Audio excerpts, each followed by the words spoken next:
आपके विषय भौतिक विज्ञान में अध्याय 9 पर भाग 2 में, जिसका नाम है किरण प्रकाशिकी एवं प्रकाशिक यंत्र, पर चर्चा करूंगा। मैंने आप लोगों को भाग 1 में कुछ बातें बताई थी गोलीय दर्पण के परावर्तन के संबंध में। गोलीय दर्पण के परावर्तन में उत्तल और अवतल दर्पणों के बारे में बात हुई थी।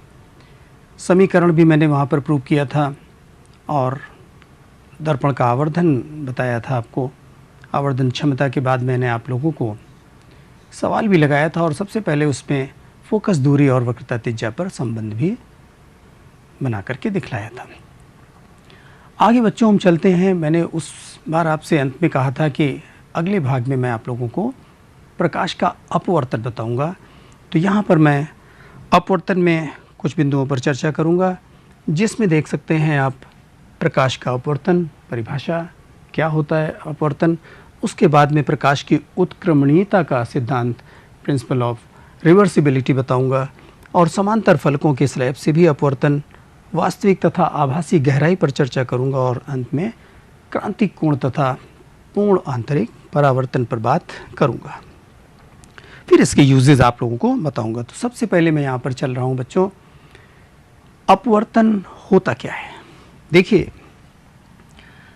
प्रकाश की किरण जब एक माध्यम से दूसरे माध्यम में, पारदर्शी माध्यम की बात कर रहा हूँ बच्चों, एक पारदर्शी माध्यम से दूसरे पारदर्शी माध्यम में प्रवेश करती है तो अपने मार्ग से विचलित हो जाती है, अपने मार्ग से विचलित हो जाती है। ये अभिलंब आपको दिखलाई दे रहा है और अभिलंब की ओर ये झुक जाना इसका, या फिर यहाँ पर देख सकते हैं आप अभिलंब से दूर हट जाना, अपने मार्ग से विचलित हो जाना है। माध्यम पारदर्शी एक है और ये दूसरा पारदर्शी माध्यम है।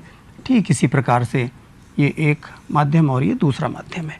तो प्रकाश की किरण का आप देख सकते हैं एक पारदर्शी माध्यम से दूसरे पारदर्शी माध्यम में प्रवेश करने पर अपने मार्ग से विचलित हो जाना, अपने मार्ग से विचलित हो जाना। ये सीधा जाना चाहिए था लेकिन सीधा न जा करके इधर को टर्न हो गई, ये दूर हट गई। इसी घटना को प्रकाश का अपवर्तन कहते हैं बच्चों। अब ये जो अपवर्तन हो रहा, अपवर्तन का कारण भी है, वो भी मैं आपको बताऊं। अपवर्तन का कारण देखिए क्या है कि प्रकाश, अभी मैं आपसे उस पर भी बात कर लूं, प्रकाश की चाल भिन्न भिन्न माध्यमों में भिन्न भिन्न होती है। तो जब एक पारदर्शी माध्यम से दूसरे में जाएगा तो प्रकाश की चाल में परिवर्तन होगा, अर्थात अपने मार्ग से मुड़ जाएगा। देखिए बच्चों, स्नेल ने अपवर्तन के नियम बताए थे। 2 नियम यहाँ पर हैं, जरा इन पर बात करूं। आप देख सकते हैं आपतित किरण, अपवर्तित किरण। ये आपतित किरण है, परंतु ध्यान रहे बच्चों, अभिलंब से थोड़ा सा तिरछा, अभिलंब से कोण बनाते हुए न्यून कोण। सीधा अभिलंब से जाएंगे तो सीधा निकल जाएंगे। अभिलंब अर्थात पृष्ठ पर लंबवत आप आएंगे तो प्रकाश की किरण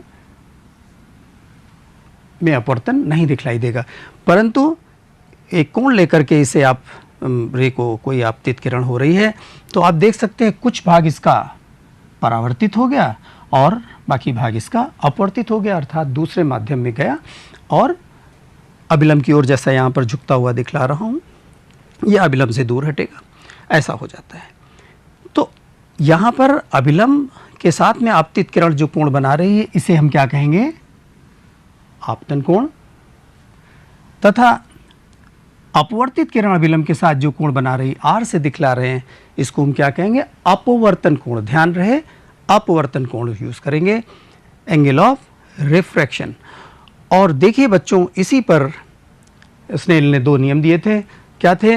आपतित किरण दिखलाई दे रही है आपको, अर्थात ये अपवर्तित किरण आपको ये दिखलाई दे रही है, तथा अंतरा पृष्ठ के आपतन बिंदु, अंतरा पृष्ठ ये जो पृष्ठ है हमारा, इसके आपतन बिंदु अर्थात यहां पर अभिलंब, तीनों एक ही तल में होंगे।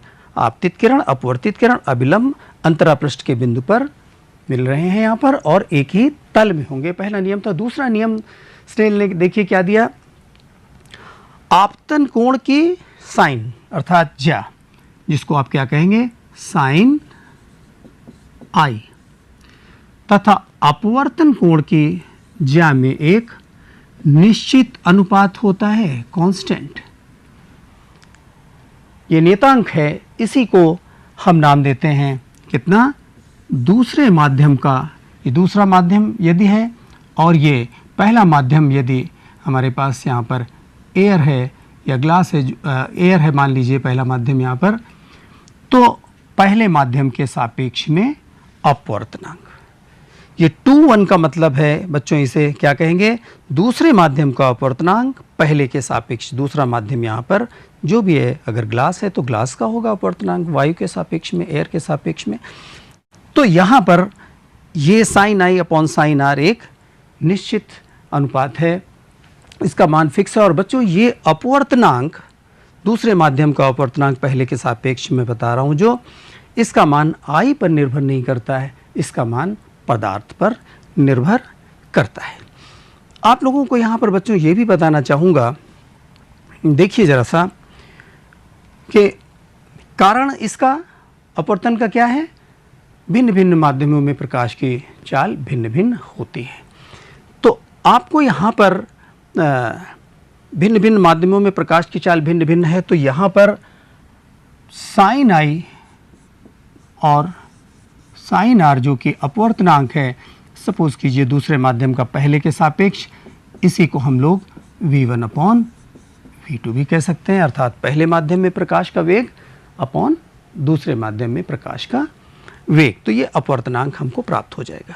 बच्चों एक बात आपका यहाँ पर ध्यान आकर्षित करना चाहूँगा, देखिए आपतित किरण अभिलंब की ओर झुक गई। इस केस में देखिए माध्यम 1 और ये माध्यम 2 है, तथा दूसरे केस में आपतित किरण अभिलंब से दूर हट गई। यहाँ पर भी देखिए ये आपतन कोण और ये अपवर्तन कोण। जरा सा ध्यान दीजिए, यदि I बड़ा है R छोटा है, तो यहाँ पर अभिलंब की ओर झुक रही है। I छोटा है, यहाँ पर R बड़ा है, तो अभिलंब से दूर हट रही है। अर्थात यहाँ पर क्या होगा, N21 का मान 1 से ज़्यादा निकलेगा, I बड़ा है, और यहाँ पर N21 का मान 1 से छोटा होगा, 1 से छोटा होगा बच्चों, 21 का मान 1 से छोटा होगा। तो ध्यान दीजिए बच्चों, यहाँ पर आपको ये बताना चाहूँगा कि जब प्रकाश की किरण प्रकाशता सघन माध्यम में प्रवेश करती, विरल से प्रकाशता सघन माध्यम में प्रवेश करती है, तो यहाँ पर अभिलंब की ओर झुक जाती है। परंतु यदि प्रकाशता विरल से सघन माध्यम में, सघन से विरल, उल्टा बोल रहा हूँ, सघन से विरल माध्यम में प्रवेश करती है, तब यहाँ पर क्या होता है, अभिलंब से दूर हटती है। ये प्रकाशता सघन माध्यम क्या है, इसको जानना यहाँ पर जरूरी है। आप इसका अर्थ ये न लगाइएगा कि द्रव्यमान घनत्व से, क्योंकि प्रकाशता घनत्व माध्यम का हो सकता है द्रव्यमान घनत्व दूसरे की तुलना में कम हो। जैसे आपको यहाँ पर तारपीन का एग्जाम्पल दूंगा। तारपीन और जल में यदि आप देखें तो जल क्या है, द्रव्यमान उसका घनत्व ज़्यादा है तारपीन से, तारपीन हल्का है। परंतु तारपीन प्रकाशता सघन माध्यम है, अर्थात यदि तारपीन और जल दोनों ले लें तो तारपीन के लिए अभिलंब की ओर झुकेगी ये हमारी अपवर्तित किरण। तो ध्यान रखिए जरा सा, यहाँ पर अभिलंब की ओर झुकती है तो प्रकाशता दूसरा माध्यम सघन है, इसी का अपवर्तनांक है 1 से ज़्यादा होगा sine i upon sine r का मान। और यदि अभिलंब से दूर हट रही है ये हमारी किरण, तो ये पक्की बात है प्रकाशता ये विरल माध्यम है। दूसरा माध्यम क्या है, प्रकाशता विरल कहलाएगा। यहाँ पर हमारे अपवर्तनांक का मान, जिसको यहाँ पर N21 लिख रहे हैं, 1 से कम होगा। ठीक है, आगे देखिए चलते हैं। तो यहाँ पर प्रकाश की उत्क्रमणीयता का एक सिद्धांत आपको बताना है बच्चों, जरा सा ध्यान दीजिए। ये देखिए प्रकाश की किरण एक माध्यम से दूसरे माध्यम में गई, ये तो अभिलंब है, और ये यहाँ पर I और ये R, ये माध्यम 1 है और ये माध्यम 2 है। तो आप यहाँ पर क्या कहेंगे, n/1 का मान कितना होगा, sin i upon sin r। परंतु यदि बच्चों माध्यम 2 से 1 में जा रहे होते, ये माध्यम 2 है मान लीजिए हमारा, इससे 1 में जा रहे हैं, इस तरफ से चल रहे हैं, 2 से 1 में जा रहे हैं, तो आप इसे क्या कहेंगे, n12। अब दूसरा माध्यम इसको लिया गया है 1 को, ये 2 सेकेंड बोल रहे, प्रकाश की किरण यहाँ से इधर जा रही, तो 1/2, तो 1 का थ्रू के सापेक्ष क्या होगा। अब यहाँ पर अपवर्तन कोण कौन सा, आपतन कोण r की जगह पर ये आपतन कोण है, अब ये r हो जाएगा और अपवर्तन कोण I हो जाएगा। पुनः ध्यान दे लीजिए, यहाँ पर से प्रकाश की किरण अगर मान लीजिए ये जा रही है,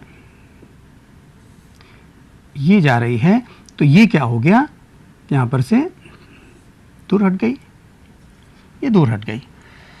तो इसी में देखिए, तो यहाँ पर अब आप इसको क्या लिखेंगे, sine r upon sine i, क्योंकि आपतन कोण यहाँ पर r हो गया है और अपवर्तन कोण दूसरा माध्यम जो जिसमें जा रही है, प्रवेश कर रही है, इस एरो पे ध्यान दीजिए, तो अब वो क्या हो गया, i हो गया है। अब दोनों समीकरणों को यदि आप गुणा कर देते हैं, देखिए, तो n/1 n/12 बराबर sine i upon sine r into sine r upon sine i, अर्थात ये कैंसिल होने के बाद आपको कितना देगा, 1। तो देख लीजिए, हमारे पास यदि किसी माध्यम का अपवर्तनांक दिया है, माध्यम 1 का अपवर्तनांक 2 के सापेक्ष दिया है, तो हम उसका उल्टा अर्थात 2 का अपवर्तनांक 1 के सापेक्ष ज्ञात कर सकते हैं। माध्यम 1 का अपवर्तनांक 2 के सापेक्ष 3/4 दिया है, तो माध्यम 1 का अपवर्तनांक 2 के सापेक्ष क्या हो जाएगा, उल्टा हो जाएगा। ठीक है, तो उत्क्रमणिकता के सिद्धांत में आपको ये ध्यान देना है, यदि देखिए n ऑफ ग्लास आपको प्राप्त करना है और दिया है हमें ये एयर का ग्लास के रिस्पेक्ट में दिया है, और यदि ये मान दिया हुआ है 2/3 एयर का ग्लास के तुलना में अपवर्तनांक, तो ये उलट जाएगा और कितना हो जाएगा, 3/2। तो ये उत्क्रमणिकता का सिद्धांत आपने देखा। यहीं पर बच्चों आपको बताना चाहूँगा, ये पार्श्विक इसका विस्थापन भी समझाना था। देखिए यहाँ पर प्रकाश की किरण आपतित हुई, विरल से सघन माध्यम में जा रही है, तो अभिलंब की ओर झुक गई, ये अभिलंब की ओर झुक गई। पुनः ये सघन से विरल में जा रही है, तो अभिलंब से दूर हट गई, ये निकली निर्गत किरण इस प्रकार से।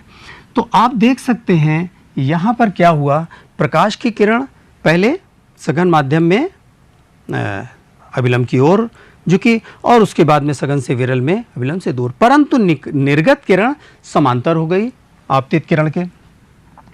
ऐसा इसलिए हुआ बच्चों, क्योंकि यहाँ पर जो R2 एंगल दिखलाई दे रहा है, ये I1 के बराबर है। ये जो R2 एंगल है, ये I1 एंगल के बराबर है। तो आप यहाँ पर देख सकते हैं कि हुआ क्या, पार्श्विक विस्थापन हो गया, ये जो किरण प्रकाश की जा रही थी, परंतु इसकी दिशा वही रही, दिशा नहीं बदली, अर्थात ये दूर हट गई और उसी दिशा में निर्गत हो रही है, क्योंकि उसी माध्यम में वापस आ रही। तो एयर से चली थी ग्लास में, ग्लास से फिर एयर में, तो पुनः ये उसी दिशा में निर्गत हुई है। और इसका ये पार्श्विक, ये हिस्सा जो आप देख रहे हैं इतना दूर अवश्य हट गई है, ये पार्श्विक विस्थापन है। तो बच्चों आगे चलते हैं, देखिए जरा सा, इसमें एक हमारे पास में टॉपिक है वास्तविक तथा आभासी गहराई। आपने अक्सर देखा होगा, किसी तालाब के पास, पूल के पास जाते हैं तो उसकी गहराई कम आपको आभास होती है, जबकि ऐसा होता नहीं है। इसका कारण क्या होता है बच्चों, ध्यान दीजिए जरा सा, चित्र में क्लियर है।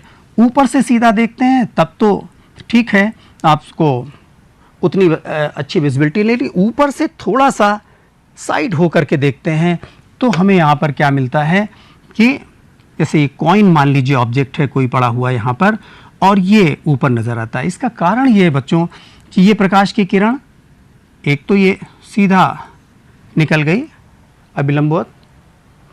लेकिन ये जो दूसरी वाली किरण आपको यहाँ पर दिखलाई दे रही है, इसको ध्यान दीजिए, ये अभिलंब से दूर हट जाएगी क्योंकि सघन से विरल माध्यम में जा रही थी। ये कोण यदि आई था तो एकांतर कोण से ये भी कोण हमारा आई होगा, परंतु अपवर्तन का ये कोण आर यदि है तो संगत कोण से ये भी आर होगा बच्चों। यदि यहां पर इसका नाम ए और ये नाम सी दे लेते हैं, ये सपोज ए बी है, तो ध्यान दीजिए यहां पर हमारे पास दो त्रिभुज हैं, त्रिभुज ओ ए सी। स्पष्ट रूप से देखिए त्रिभुज ओ ए सी में समकोण त्रिभुज है। यहां पर आप देख सकते हैं साइन आई का मान कितना होगा, लंब ए सी अपॉन कर्ण ओ सी। परंतु यदि आप साइन आर का मान देखें किस त्रिभुज में, दूसरा त्रिभुज लीजिए ओ डैश ए सी, ये ओ डैश है बच्चों, त्रिभुज ओ डैश ए सी में, तो साइन आर बराबर कितना मिल जाएगा आपको, पुनः ए सी अपॉन ओ डैश सी। अपवर्तनांक के लिए हम यहां पर क्या करेंगे, देखिए sine i upon sine r का मान निकालते हैं, sine i upon sine r, ये जब आप डिवाइड करेंगे तो ए सी अपॉन ओ सी और यहाँ पर भी A C upon O dash C, A C cancel हो जाएंगे और आपको मिलेगा sine i upon sine r का मान देखिए कितना मिलेगा, ओ डैश सी ऊपर हो जाएगा और अपॉन कितना ओ सी। बच्चों ध्यान दीजिए ये sine i upon sine r क्या है, इस माध्यम, ये जो डेंसर माध्यम है, सघन माध्यम है और ये विरल है, इसको नाम दे लीजिए 1 और इसको 2 नाम दे लीजिए। तो आप माध्यम 2 से 1 में जा रहे हैं, अर्थात इसे आप क्या कहेंगे, माध्यम 1 का 2 के सापेक्ष अपवर्तनांक, माध्यम 1 का 2 के सापेक्ष अपवर्तनांक कहेंगे। और इसे आप देखिए ओ डैश सी को जरा सा ध्यान से देखिए, ओ डैश सी दरअसल क्या है कि जब इतना आप पास से आकर के अभिलंब के देख रहे हैं तो ओ डैश सी आपको यहाँ पर कर्ण जरूर नजर आ रहा है, लेकिन ये कोण इतना छोटा है कि ओ डैश सी को, ध्यान दीजिए आप यहाँ पर बच्चों, ओ डैश सी को आप ओ डैश ए ले सकते हैं। ये किरण, ये लंबाई इसके बराबर ली जा सकती है समकोण त्रिभुज में, क्योंकि हम अभिलंब के बहुत नज़दीक हैं, ये कोण बहुत ही छोटे हैं। तो यहाँ पर इसको हम ओ डैश सी को लिख सकते हैं बच्चों कितना, ये देखिए ओ डैश ए, ओ डैश ए। इसी प्रकार से ओ सी को लिख सकते हैं ओ ए। अब ये देखिए अपवर्तनांक किसका है, 1 का 2 के सापेक्ष, तो इसे 1 अपॉन हम लिख सकते हैं अपवर्तनांक 2 को 1 के सापेक्ष। ओ डैश ए देखिए क्या है, ओ डैश ए हमारे पास में कितना है, ये यहाँ पर आपको ओ डैश ए दिखलाई दे रहा है, जिसका मान यहाँ पर कितना है H1 है, ये दिखलाई दे रहा है ओ डैश ए का मान, H1 है ओ डैश ए का मान। तो ये बच्चों H1 है, आभासी गहराई जिसको आपने कहा, और ओ ए का मान देखिए, ओ ए का मान कितना है, H2 है, जिसको आपने वास्तविक गहराई कह रखा है। तो अब बच्चों ध्यान दीजिए, हम यहाँ पर H1 को निकाल सकते हैं किस तरीके से, H2 अपॉन N21, अर्थात वास्तविक गहराई को आप अपवर्तनांक से भाग कर देंगे तो आपको आभासी गहराई प्राप्त हो जाएगी। तो इस प्रकार से बच्चों इसका हम आभासी गहराई ज्ञात कर सकते हैं।